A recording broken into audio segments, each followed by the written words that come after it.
দেশ এবং জনগণের স্বার্থে পরীক্ষার কথা বলছি, যে পিয়ার পদ্ধতি পরীক্ষামূলকভাবে করে দেখা যেতে পারে।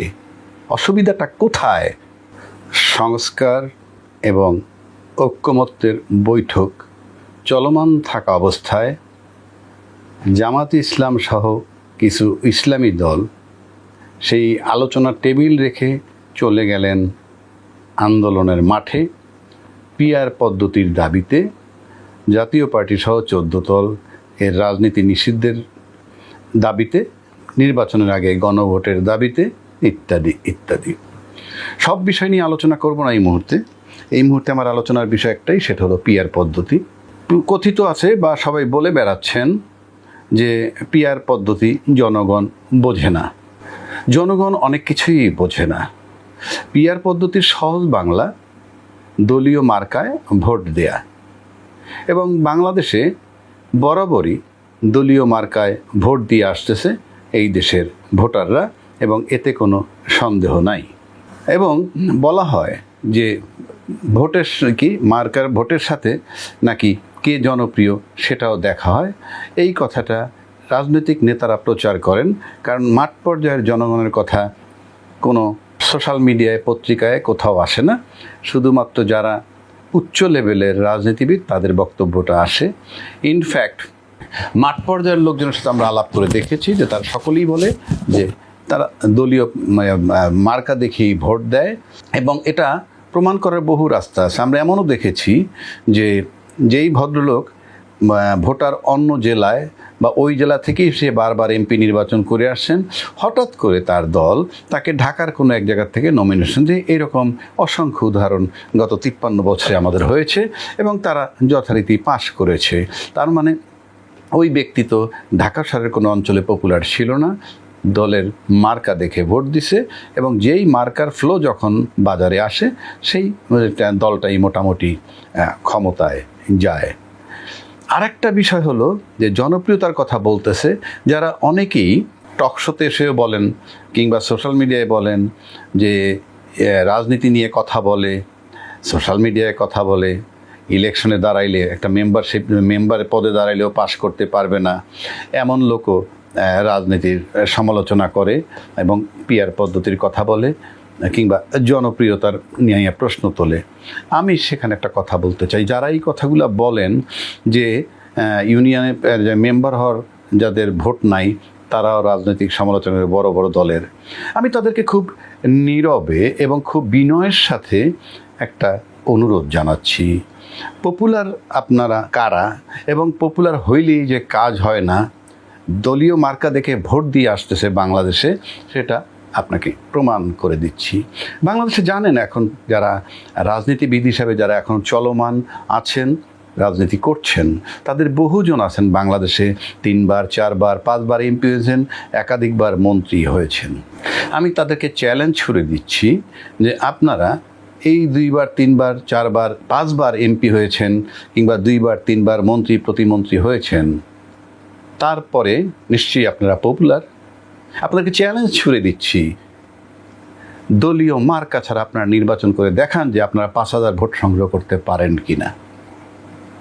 আমি আবার রিপিট করছি, 3 বার 4 বার 5 বার এমপি হয়েছেন, 2 বার একাধিকবার মন্ত্রী হয়েছেন, এমন কোনো ব্যক্তি নিশ্চয়ই পপুলার। সেই পপুলার ব্যক্তি আপনি দলের জন্য নমিনেশনের জন্য কেন ঘুরপাক করছেন? আপনি দাঁড়িয়ে প্রমাণ করেন, মানে মার্কা ছাড়া অর্থাৎ দল ছাড়া আপনি দাঁড়িয়ে কি প্রমাণ করতে পারবেন যে আপনি পাশ করতে পারেন কিনা? আমি তো চ্যালেঞ্জ করলাম 5000 ভোট পান কিনা। এটার মানে হচ্ছেই মার্কা বা দলের মার্কায় সবসময় ভোট দেয়, এবং পিয়ার পদ্ধতি জাস্ট সেইটা, গল্প যে যত করেন। এবং প্রত্যেকটা রাজনৈতিক দল জনগণকে বোকা মনে করেন। আমি আলাপ করে দেখি তারা পিয়ার পদ্ধতি বোঝে, বরং রাজনীতিবিদরা বোঝেন না। রাজনীতিবিদরা যদি বলেন যে আমি পিয়ার পদ্ধতি বুঝি না, এটা কোনোভাবে গ্রহণযোগ্য না। কেননা একজন কলেজের প্রফেসর যদি ক্লাস করতে যায় এবং যাওয়ার সময় যদি বলে এই সাবজেক্টের অনেকগুলো বিষয় আছে উনি বোঝেন না, এটা হবে?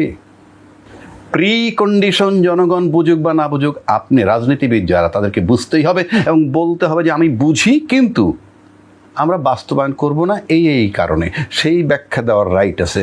বোঝেন না বলার রাইট নাই, এবং বোঝেন না বললে রাজনীতির থেকে তাদের বিদায় নেওয়া উচিত। আরেকটা কথা আছে, পিআর পদ্ধতি নিয়ে আমি আগেও বলছি, এখনও বলছি, মোটা দাগে আমি বুঝিয়ে দিলাম। পিআর পদ্ধতিতে যেমন ধরুন জামাতে ইসলাম বা ইসলামী দলগুলো পিআর চায়, তার দলের স্বার্থে পিআর চায়, অর্থাৎ তারা এই পিআর পদ্ধতি ছাড়া 2-4-5টা সিট পেতে পারে, অর্থাৎ তার দলীয় স্বার্থ, রাষ্ট্রীয় স্বার্থ এখানে তারা দেখেন কিনা আমার সন্দেহ আছে।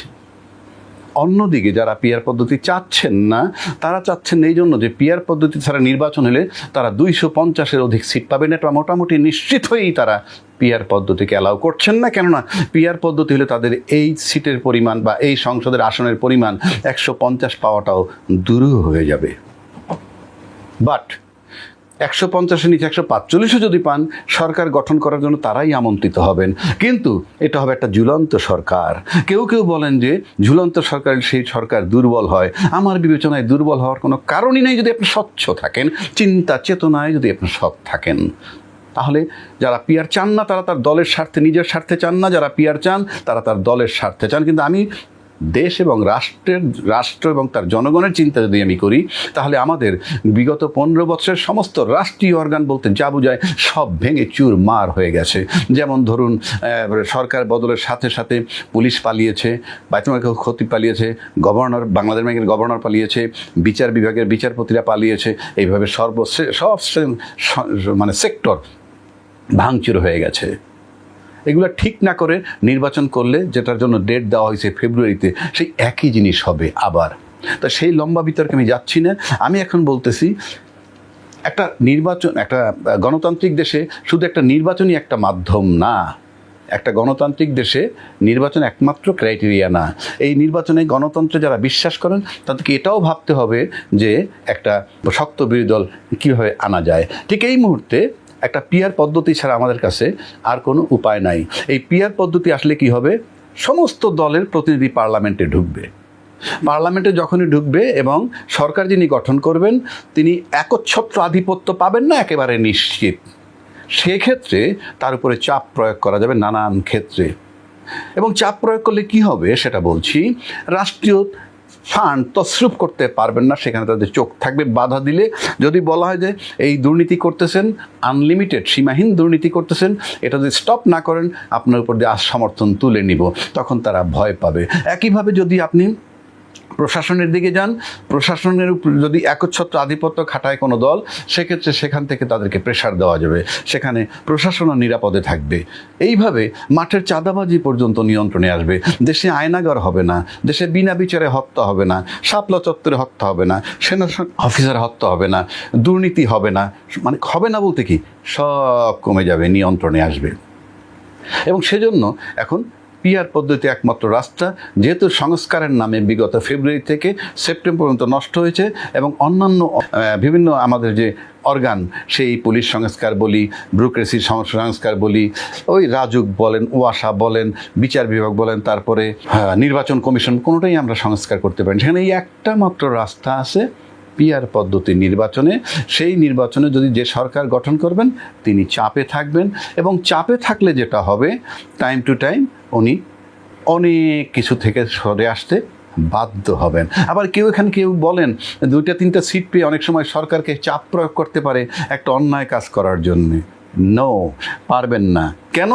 এই জন্য পারবেন না যে 1 নম্বর জনগণ, সেটা অবশ্যই জনগণকে আপ টু ডেট রাখতে হবে যে কে কি এই সংসদ সদস্যরা কি করতেছে, জনগণ সেটা বিবেচনায় নেবে এবং তারপরের চিন্তা তারপরে করবে, 1 নম্বর। 2 নম্বর হইল যে আপনি যদি স্বচ্ছ থাকেন, তাহলে একদম সৎ যদি থাকেন এই সরকার, তখন যে সরকারটা হবেন, যে 3-4 জন এমপির জন্য যদি আপনি বেকায়দায় পড়ে যান, দরকার হলে মাথা নত করবেন না। আপনি ক্ষমতা ছেড়ে দিয়ে বলবেন ঠিক আছে তোমরা সরকার গঠন করে দেখাও। এটা গেল একদিক। আবার যদি কোনো ভালো কাজের সমর্থনও তারা না করেন, বাধাগ্রস্ত করতে চান, সেটাও জনগণের এখানে উত্থাপন করা যাবে এবং সেটা জনগণ দেখবে। এবং সরকার একবার দুইবার বদল হলে 5 বছরের মধ্যে বাকিরাও ঠিক হয়ে যাবে। এই কারণে যে মানুষ তখন স্বচ্ছতার দিকে ঢুকবে, যে যখন সরকার হবে সে তার স্বচ্ছতা দেখাইতে চাইবে। সে কারণে আমি মনে করি পিআর পদ্ধতির নির্বাচনটা এই মুহূর্তে বাংলাদেশের জন্য দরকার। আমরা তো লম্বা দেখছি, যেমন আমরা তত্ত্বাবধায়ক সরকারের সময় যখন আসছে এটা প্রথম জামাত এই কনসেপ্ট নিয়ে আসছে, তখন বলা হয়েছে এটা ভায়াবল না, গ্রহণযোগ্য না, কিন্তু পরক্ষণে টেস্ট কেস হিসেবে নিতে গিয়ে দেখছে যে এটা গ্রহণযোগ্য, যদিও পরবর্তীকালে এটা বাতিল করছে, সেটা আবার ফেরত হওয়ার সম্ভাবনা হয়েছে। অন্যদিকে আমরা এই ফুল প্লেজের পাওয়ারফুল সরকার যেটা বলে যে পিআর পদ্ধতিতে সরকার দুর্বল হবে, তো পিআর পদ্ধতি ছাড়া তো আমরা দীর্ঘ 12টা নির্বাচন করলাম, 12টা নির্বাচন করে দেখেছি প্রতিটা সরকার তার সাধ্য মতো স্বৈরাচার হয়েছে। সুতরাং আপনার রাষ্ট্রে যদি আমরা বলা হয় যে আমরা একচ্ছত্র আধিপত্য পাই কিংবা সরকার মজবুত হয়, সেটা তো আমরা 12টা নির্বাচন দেখেছি। এবং সেই তিক্ত অভিজ্ঞতার থেকে আমরা বলছি যে কোনো সরকারের সময় সুপার স্টেবল ছিল না, কারণ এই সময় এই সমস্ত নির্বাচিত সরকারের অধীনেই আমরা সব কিছু পেয়েছি। বিনা বিচারে হত্যার অ্যাপ্রুভাল পেয়েছি র্যাবের দ্বারা, আমরা আয়নাঘর পেয়েছি, আমরা সেনা অফিসার হত্যা হয়েছে এই দেশে, শাপলা চত্বর হত্যা হয়েছে, বিনা বিচারে হত্যা হয়েছে, গুম খুন সব হয়েছে, 10টা কষ্টের মামলা হয়েছে, আয়নাঘর হয়েছে, সিরিজ বোমা হামলা হয়েছে, সবই তো ওই রকম শক্তিশালী সরকার যে যখন ক্ষমতায় ছিলেন তখন হয়েছে।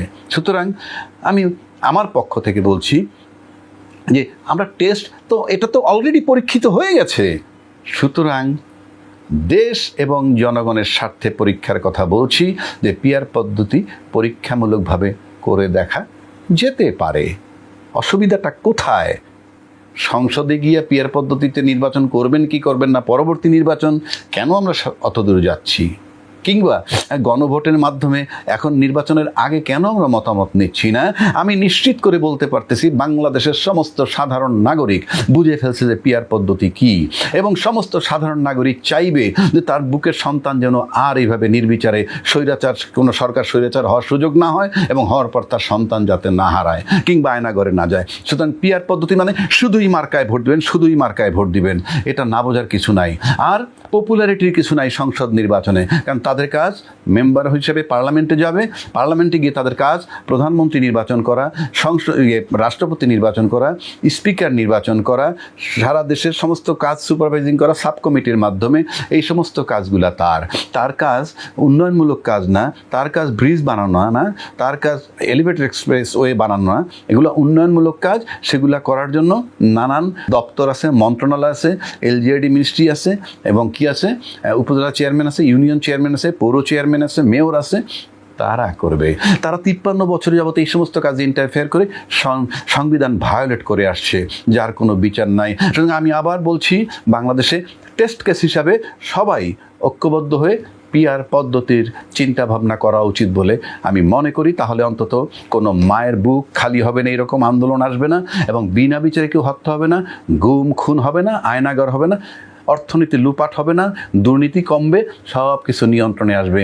যেহেতু গোটা রাষ্ট্রের বিভিন্ন প্রতিষ্ঠান আমরা ঠিক করতে পারিনি, এই দেশকে যারা ভালোবাসেন তারা পিআর পদ্ধতির দিকে থাকবেন, মানবে। রাষ্ট্র মানবে কি মানবে না, সরকার মানবে কি মানবে না, নির্বাচন কমিশন মানবে কি মানবে না, সেটা ভিন্ন কথা। কিন্তু যারা রাষ্ট্রকে ভালোবাসেন, দেশকে ভালোবাসেন এবং একটা জায়গায় দেশকে নিতে চান, তারা নিশ্চয়ই এটা ঐক্যমত্য হবেন বলে আমি বিশ্বাস করি।